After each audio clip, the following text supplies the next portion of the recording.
had all my paintings, blank canvases, and paint for when inspiration came. Not to mention, I needed to make sure I had everything planned for the setup.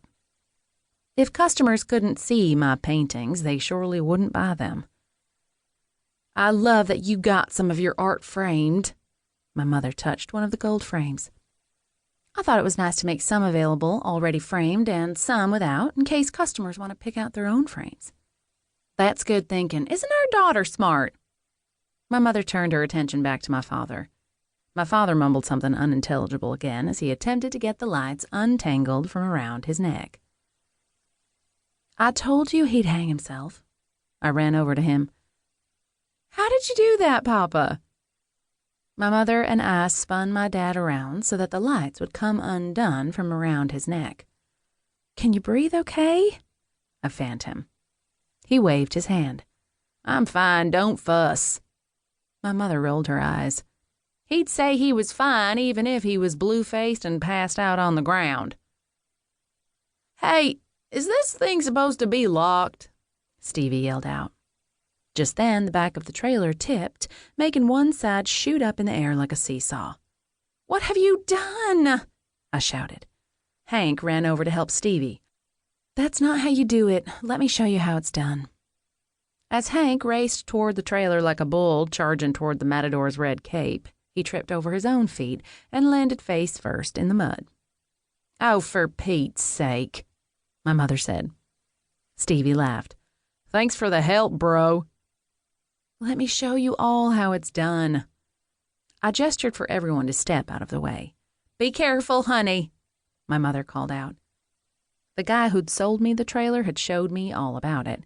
Sure, I wasn't an expert, but I couldn't be any worse at this than my brothers. As I worked on the hitch, my mother yelled at my father, Be careful on that ladder. Oh no, he had the ladder. This wouldn't end well. Would the rest of the evening be spent in the emergency room? Once I secured the hitch, I hurried over to my father's side. I held the ladder as he teetered on the edge of the top rung. The roll of tape slipped from his hands, landing on the ground. As soon as I let go of the ladder to pick up the tape, the ladder swayed and my father tumbled to the ground. I knew that would happen, my mother said. While I helped my father to his feet, Van snatched the roll of tape and darted toward the nearby giant oak tree. Van, come back with the tape! I chased after my four-legged companion. Of course, he thought this was a game and was determined to win. My brothers yelled for Van to stop as they ran behind me. After a couple of minutes of playing chase the Chihuahua around the old oak tree, I scooped up Van with a roll of tape still dangling from his mouth. I handed the tape back to my father. Are you okay, Papa? I've had worse falls than that, he said. Unfortunately, that was true. Do you think you should climb back on that ladder? I asked as he walked away. There's no talking to him. He won't listen, my mother said. We watched as my father climbed back onto the ladder with my brothers supervising. Stevie and Hank bickered back and forth about who would hold the ladder. I've never seen such chaos, a female voice said from over my shoulder. I spun around to find my best friend, Sammy, standing behind me. Samantha Sutton, or Sammy as everyone affectionately called her, and I had been friends since first grade. Of course, to be friends for that long, we had a lot in common.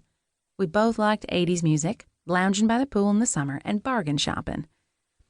As for appearance, we were complete opposites. Sammy was tall with long legs, and I was short. She had blonde hair cut into a bouncy bob, and I had long, dark hair. When did you get here? I asked as I reached out to hug her. You mean, how much of this scene did I witness? Enough to see that it's business as usual for the Cabots. I blew the hair out of my eyes. Welcome to my world. I'm fully aware of your world, remember? It's been this way for the total of all the years I've known you. She handed me a pretty pink package. She knew how much I loved the color pink. Pretty much everyone knew pink was my signature color when they spotted my old pink truck pulling the pink trailer. What is this? A little something I thought might make you feel better. You bought me a gift? Why did you do that? You didn't have